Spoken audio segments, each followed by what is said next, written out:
My name's Laurie Struthers. I am Thea's daughter, oldest sibling. Um, I am 64.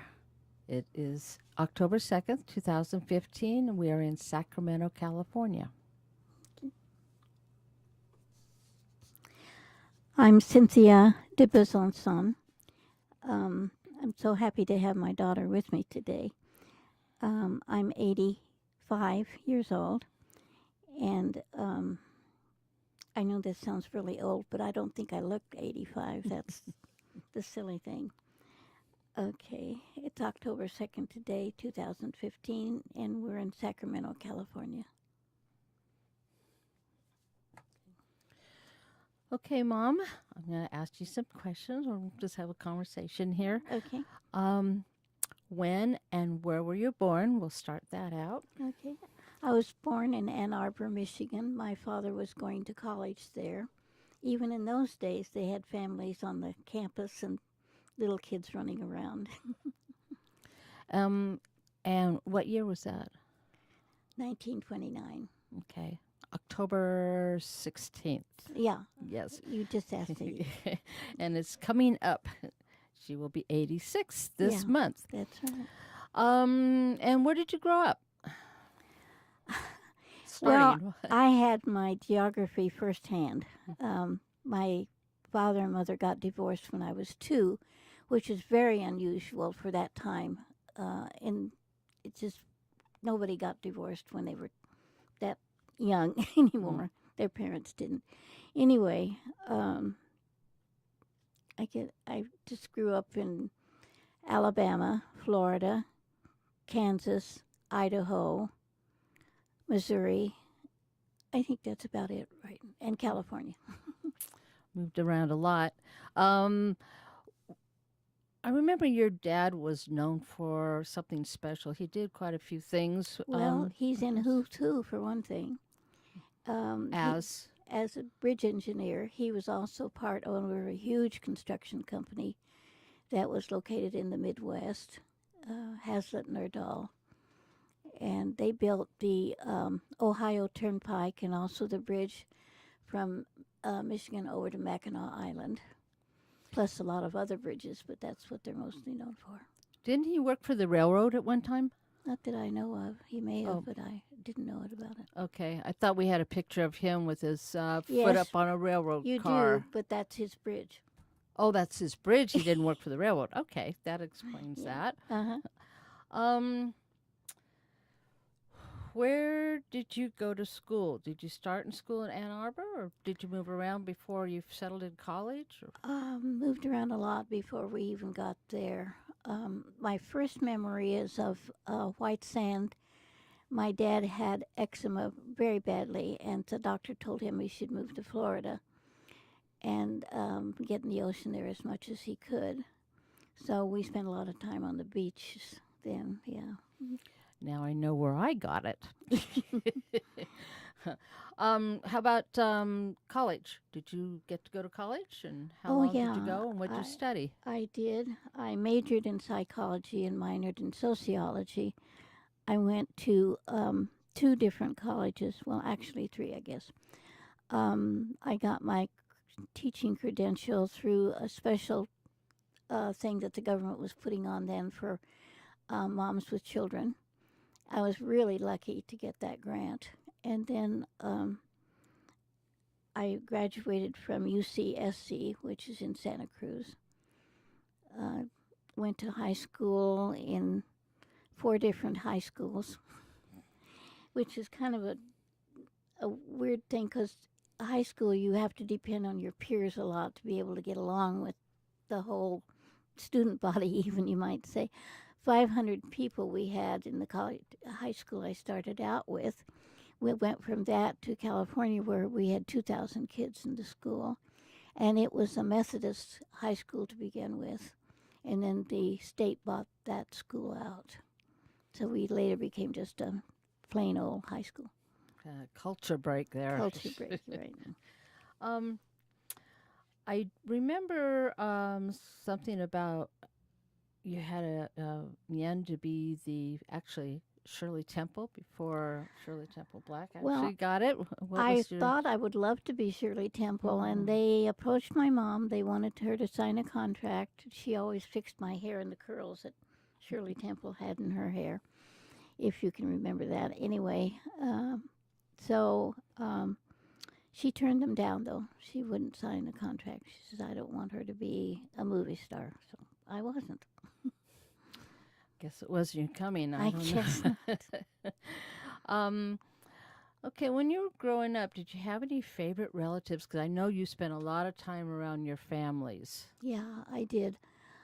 Actually, my favorite relatives were my grandpa and grandma. Um, we off and on, I spent a lot of time with them. My grandmother was quite a musician, actually, and she started me out on my piano lessons when I was 3. And she also composed songs, and she rewrote them and put them in another scale, to because my uncles also sang a lot in public, and so she would adjust the music to fit their voices. Whatever happened to the music that she wrote? I don't know, Laurie. I really don't know. I know she Mm. did. My mother told me that she had written quite a few different songs. And none of them are alive anymore, so I wonder what happened to them. Maybe one of their kids ended up with them. Did she? Nobody ever mentioned it if they did. Hell. Hmm. I know. You had a story that you kind of wanted to tell about something that your grandfather worked with you when you were young. How old were you at the time that you had that experience? I was 13, but there were some other things that my grandma had a stroke, a Mm. very, it, it affected her whole body. And I learned to get along with handicapped people very well.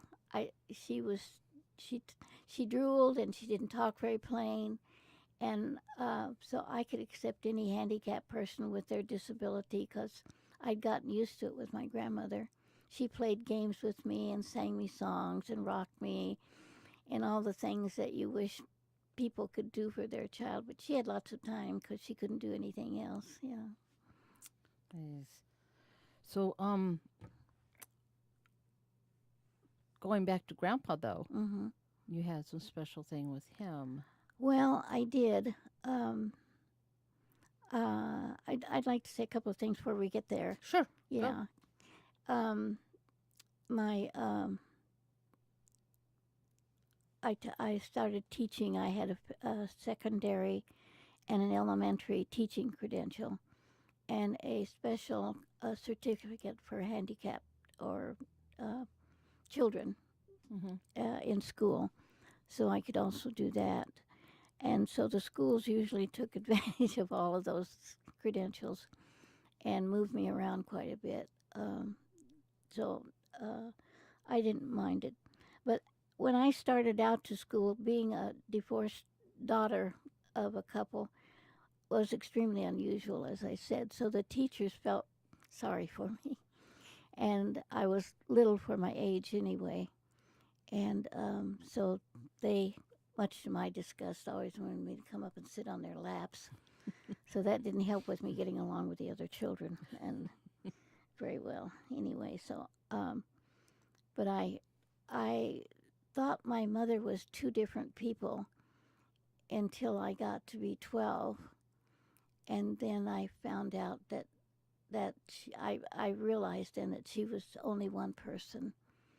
And anyway, so then at 13, then my grandpa says, well, we have to depend on us shooting squirrels and rabbits and things like that in order to have enough meat in the house. We also butchered animals, and grandpa could make sausages and beef jerky and that sort of thing.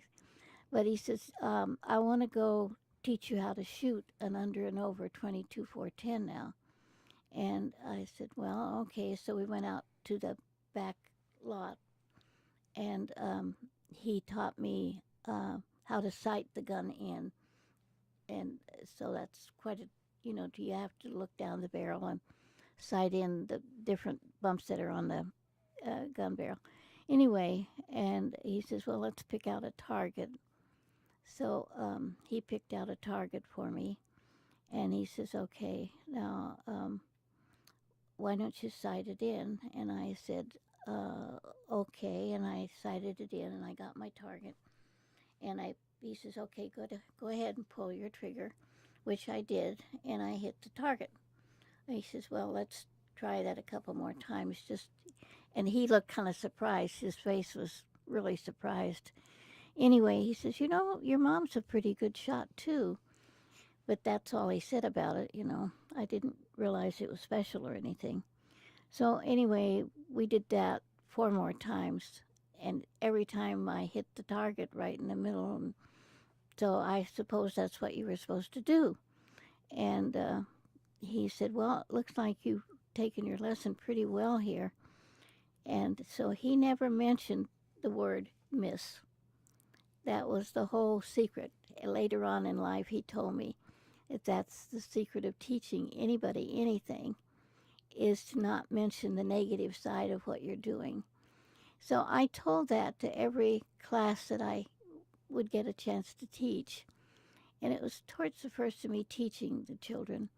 And I said, I'd like for you to try to remember this all the time you're in my class, is that when I'm teaching you something, I want you to put it all in the present and the accepted sense of the word. Let's say, I want you to learn all the math tables up to 10. And so that's what you do. And I'm not going to tell you, well, you may miss some of them because it's not easy to learn this. I won't say any of those sorts of things. And I won't say anything that's going to be negative about you learning how to do the timetables up to 10. And so they all took a big sigh. I could tell they all were that immediately. Main thing is that kids, I found the main thing as a teacher is to ask the children to trust you. And you want to work towards that goal for yourself as a teacher. If they don't trust you, you're not going to get much done as a teacher. Anyway, when I was 17, I wanted to know more about the religion. My grandpa and grandma were Lutherans, and so I was raised in the Lutheran church that my great-great-grandfather established in the community there. Where was that at?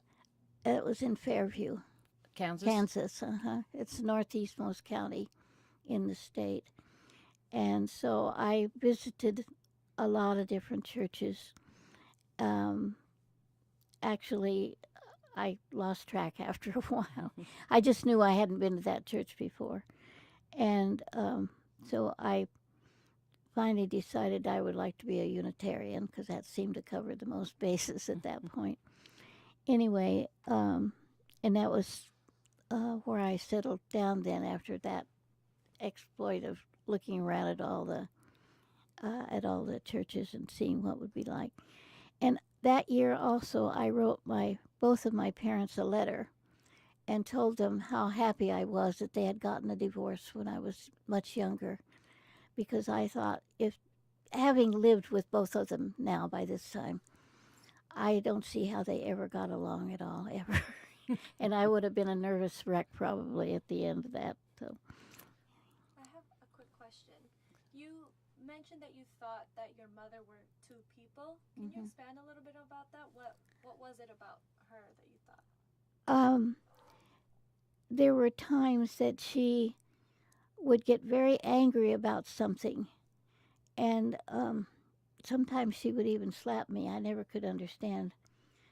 And then there were other times where we got to do a lot of neat things because she suggested them, and we went and had picnics and went to visit people that she liked to visit, and I did too. She just seemed like one day she would be this kind of person, and maybe for a couple of days, and then all of a sudden she'd change, and I could do no right. Everything I did was wrong. And it was just hard to get along with somebody that you didn't realize wasn't that person the next day anymore. I've known some people like that since. Have you? Yes. Um, so trying to think of anything else in your childhood or growing up. Is there anything else, any other stories or special things that you got to do or did, or even when us 5 children came along, Uh-huh. anything special that you wanted to talk about in there? I know we moved, did a big Yeah, move. yeah. Well, actually, we lived with my Aunt Nellie and Uncle Ed and their children. That was in Alabama. And their servants were black. And I didn't know anything about black people. This is you and your mom. Yeah, Yeah, we were living with them at that time. But their servants snuck me out on Sunday, and as often as they could, to take me to their churches. And I loved their music. It was just wonderful. And from there, we went to Idaho and lived with my Aunt Mary and Uncle Tussie and their kids. And then we moved back to Alabama and lived with my Aunt Maud and her husband Merle and my favorite cousin, his name was Merle Robert, but everybody called him Skip. And he's still my favorite cousin. I think he's the only one out of everybody that's still alive, isn't He he? may be right there, I just think he about. is. Was he Yeah. in South Carolina? Now? Now, yeah. Yeah. Mm-hmm. Yeah. Yeah. And so anyway, and in between those things, I would move back to Grandpa and Grandma's house and live with them a little bit before we went somewhere else. And so that's how I got my geography firsthand. And my mom then remarried when I was 15, and I didn't know she was going to get married, but she and my second father, I refuse to call him a stepfather. He was a wonderful man. Anyway, they got married, and we all moved to California. He was in the service in the quartermaster corps. He was a captain there. Is And that what quartermaster division corps. is that? Navy, Army, I'm sorry, it was the Marines? Army. Army. Yeah, Okay. yeah. They also served. Their job required them to also serve the Navy if they needed us. And once in a while, they went over to the Marines, but usually, if they needed to swap somebody, they would go to the Navy.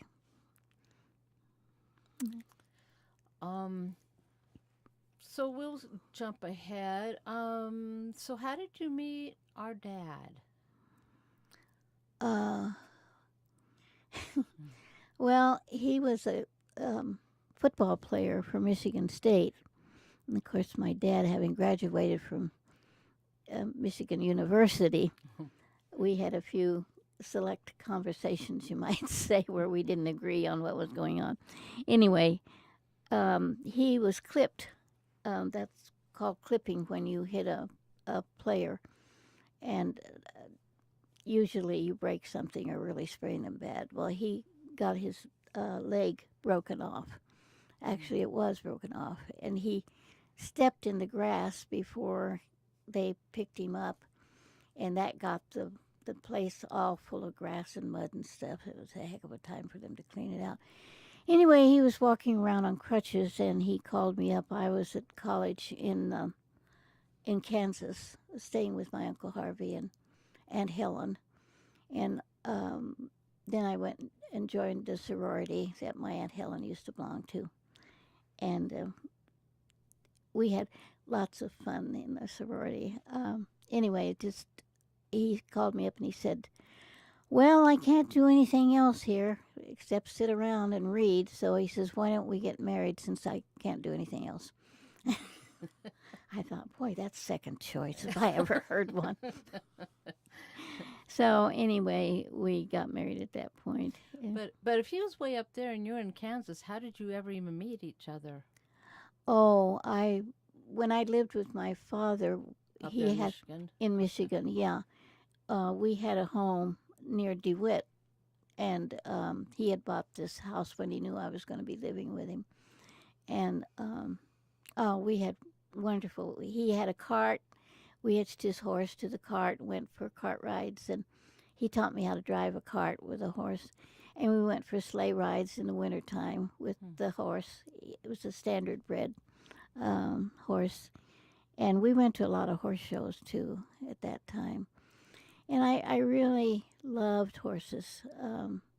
As you know, when my children got into the horse riding age, the boys didn't care for it so much, but the girls loved it. Yeah. Yeah. In fact, my sister Jamie has shown Western for years, and I showed English and Then she dressage and yeah, jumping, and she converted over to English later on then Yeah, because and she wanted to do dressage like you did. So. she still trains horses and riders And youngsters. and works for a Actually, saddlery place. yeah, she manages a Westerwear. horse apparel, and Yeah, they have saddles and clothing and all that sort of thing. and there. that's in Loomis, California. Yeah. So she got to carry it on. Yeah. Let's see. Then after you guys met, how did you end up coming to California with him? Well, I did. I came with my dad and mom when they moved to California when But they didn't were you- first married. Okay, but you were in Kansas when he contacted you from Michigan, weren't you? Yeah. Going to college. Yeah, I was. And then you got married. Uh-huh. And where did you live when you first got married? We rented a home near DeWitt. It was out in the country. We lived in that for quite a while. And then when your parents, when grandma moved to California, you guys decided to come to California? Or did you come because dad was going in the service? Yeah, that's why we came to California. We actually rented a house down by Seabright in Santa Cruz. Right by the old castle. Yeah, It just used by to be there on Castle Right, Beach. And the house belonged to my cousin Skip's grandmother. Oh, I didn't even know that. Yeah, yeah. It was. We were really lucky, and I learned how to put in windows because I kept forgetting the key, so I had to break the window to get into the house. Let's see. So then he went to Korea. Was he in World War II at the end of World War II first? He was in the Korean War. They didn't call it World War II. That was long before. Okay, so he Yes. wasn't in the end of that. He was just in the Korean War. Yeah, right. Okay. And it was the war that nobody seemed to realize that these boys had already been in a war. Very few of them got recognized as being soldiers coming home from a battle. It was so weird, the way that they treated a lot of them. That they still got their schooling free. That was something that they were able to hang on to. The government was able to hang on to them, for them rather. Well, they didn't learn much from that one. They went out to Vietnam because they did the same thing over again. The poor Well, soldiers that were there too. That might have been. That was probably the same war, though. We just changed the names. Yeah. There's quite a bit of space in there. But so when he came back, that's when you guys bought the housing tract down in Long Beach. Yeah. Now, were we there when the boys were born? You were there, and the two boys were there. So they were. Where were they born? I guess I've forgotten. Well, one of them was born in Inglewood because we were renting a house in Inglewood at that time before we moved to Long Beach. While you were waiting for the housing tract? Yeah. And then the other one was born in Long Beach? Robin was born in Long Beach? Yeah. Yeah. Okay. Okay. Yeah. And I was born in Inglewood before we Yes. moved up to Santa Cruz. Right. Yeah. Okay. I was thinking of this like I was a month old or a couple of months old when we moved up there. That's actually where I still live in Santa Cruz County. And we did move back up there because I was I think I was 6 years old, and that would make them about 4 and 3 or something like that. And Dad had come up and found a place for us. Yeah. On 10 acres in the country. And if I remember right, we all came up together to meet Dad on a train that doesn't even come into Saratoga anymore. No, it doesn't. And then when we got up there, we didn't have a place to go because the people weren't out of the house yet. That's true. So we had to live in a motel. And when we were in the motel, I mean, you can just imagine us all living in a motel anyway. And we had a neighbor up the road that I had not met yet, but she came and introduced herself and said she was our neighbor next up the road. And I told her I was very happy to meet her, was she says, I really, really wish you wouldn't buy that house. And I'm thinking, she doesn't want me to live there? I don't understand. And I told her so. I said, I don't understand why you don't want me to live there. Because my daughter wants to buy the house, and I'd much prefer her to be there. Well, I understood that totally, but I said, I'm sorry, the house has already been sold to us, and and my husband bought it before we even moved up here. It's just the people have not moved out of it yet. We lived there for 20 years. Yeah. Mm-hmm, Yeah. mm-hmm.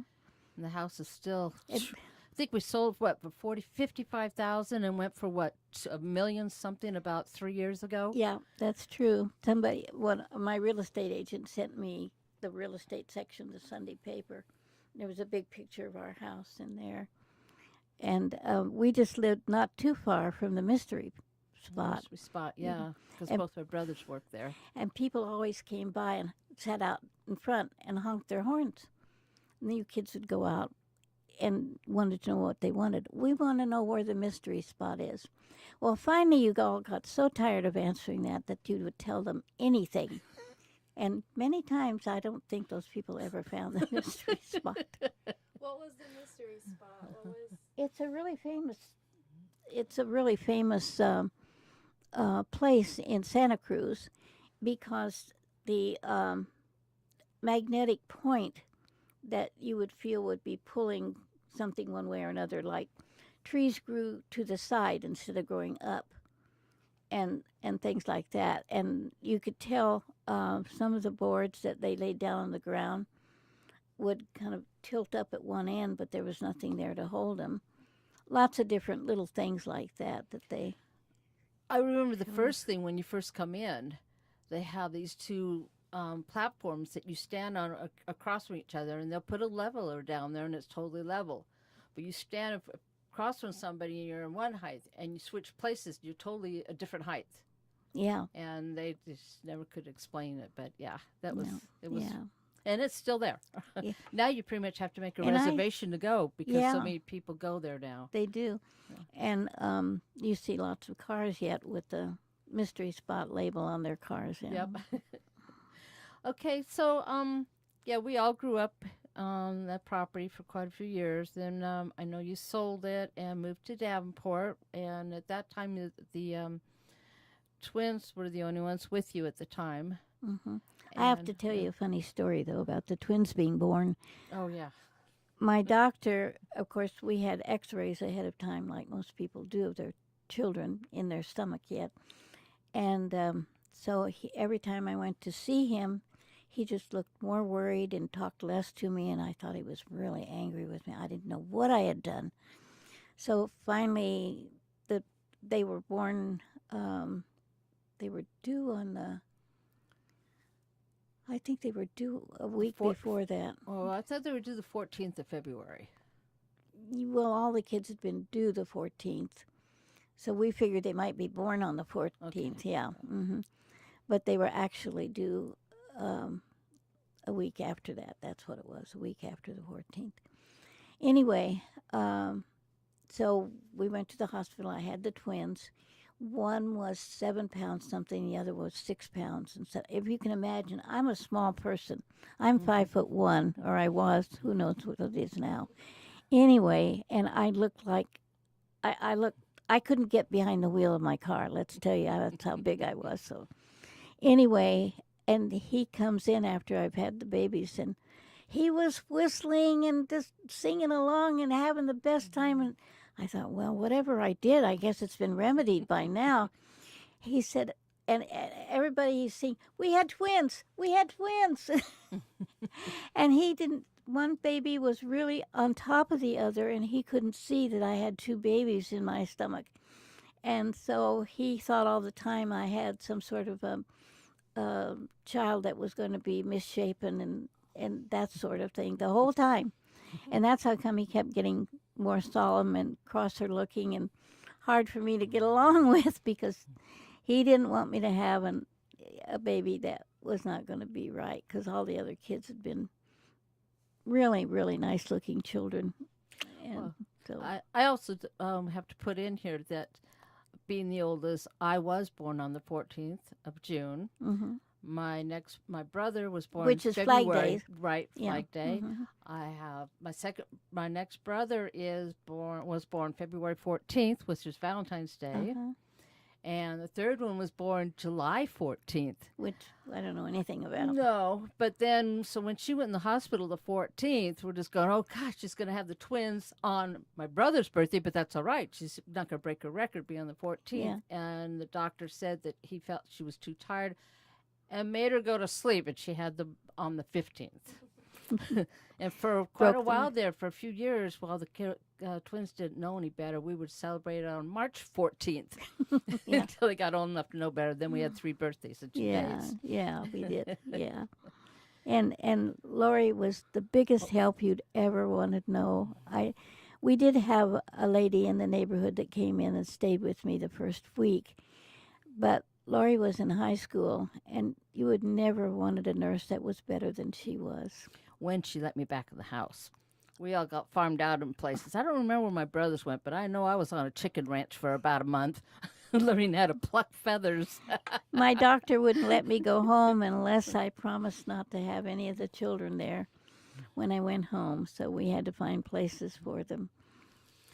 So, we all, so the place, you moved to Davenport, and I know you were working in Watsonville and commuting a long ways for quite a while there.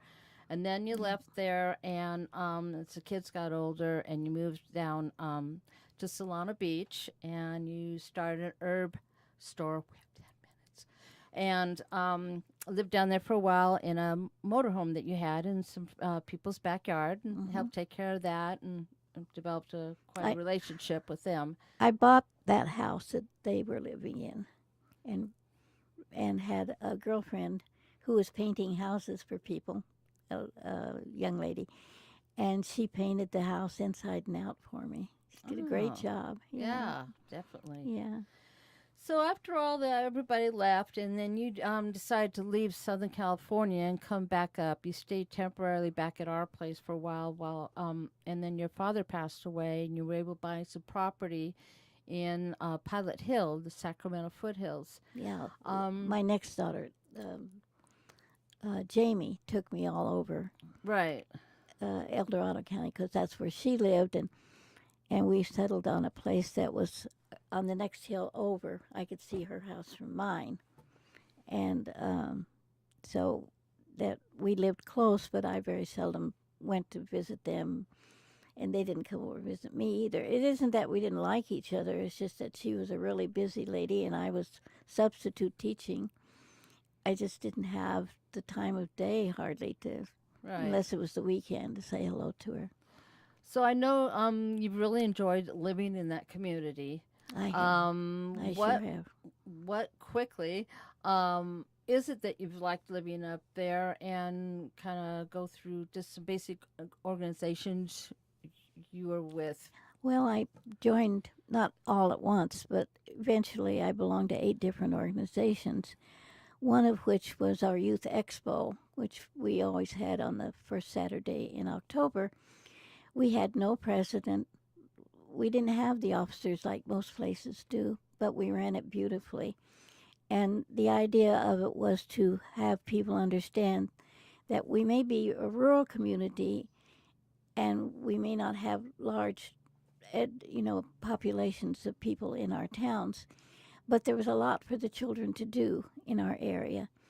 And so we would have them. Sometimes we had as much as 32 booths that people would, they didn't have to pay anything for their booths to rent. Anyway, they came and they had to have something for the kids to do, something that was fun for them to do, that they could do it and take it with them. Like maybe they made a doll out of corn cobs, or and that sort of thing. Anyway, and so they got, their food was all free. All the food we got was donated by people. So that was free, and we had a climbing wall and something that you could throw a ball at, and it dumped whoever was sitting on the seat into the water. We usually tried to get one of the teachers or a school principal to come do that, because the kids got a big kick out of that, as you can imagine. What about let's see now, your big one that you've really been involved with, probably because of your dad, was the Music on the Divide. Yeah. You can go through that really quickly. We don't Yeah. have much time left. Okie dokie. Yeah, I belonged to that for 18 years now. It was the first organization I joined, and I've loved being there. It was just a wonderful. We sponsor all the concerts that we have in that area, and that goes from September to May, and then we close down for the summertime. And we put on, well, we used to put on nothing but classical, but now we put on bluegrass and we've even had things by Johnny Cash. We had a tribute night to Johnny Cash by another artist who was really very good at it, and things like that. So we aren't stuck to our classical situation, but that's still my favorite. Yeah, it kind of follows like from your dad. I think you had you set up a scholarship or something did, for the kids yeah. at school, or that Yeah. just the community the music No, scholarship. I joined the community foundation and had to spend $5,000 to establish that. And what I got from that, because they invested the money again, and then when I got from that, I would invest into various. I bought recorders for one class one year, and all the music to go with that. And I would do, one year I paid a teacher's salary all that year. Wasn't there a scholarship though that children qualify for a year, one person or something? Well, I was chairman of the scholarship committee, but what we did was try to give the kids a scholarship when they were going to college, some money towards that. And I found out that one of the kids was using the money just to buy books, had nothing to do with music. So that kind of squelched us. So then we decided to use the money to give kids music lessons instead. Okay, well, I know we're running out of time, so one thing I really wanted to put out there is, what have you learned from your life, or maybe you prefer to answer, what is the most important thing that you would like to pass on to people, and especially your children and family, grandchildren? Well, I think the thing that my grandfather taught me really, and that was that no matter what you were learning, just don't pay any attention or don't find out the negative side of whatever it was, because that might detract from you learning all the positive things you need to learn about that. So Keep an open mind. keep an open mind, and not so open that you're going to let those negative things in either. Thank you, Laurie, for having been here. I really enjoyed the visit with you. I have so many other questions, but it was limited time. So we got basically what I kind of wanted. There's things that I didn't even know, and I've been curious about in my life. So Okie doke. it works.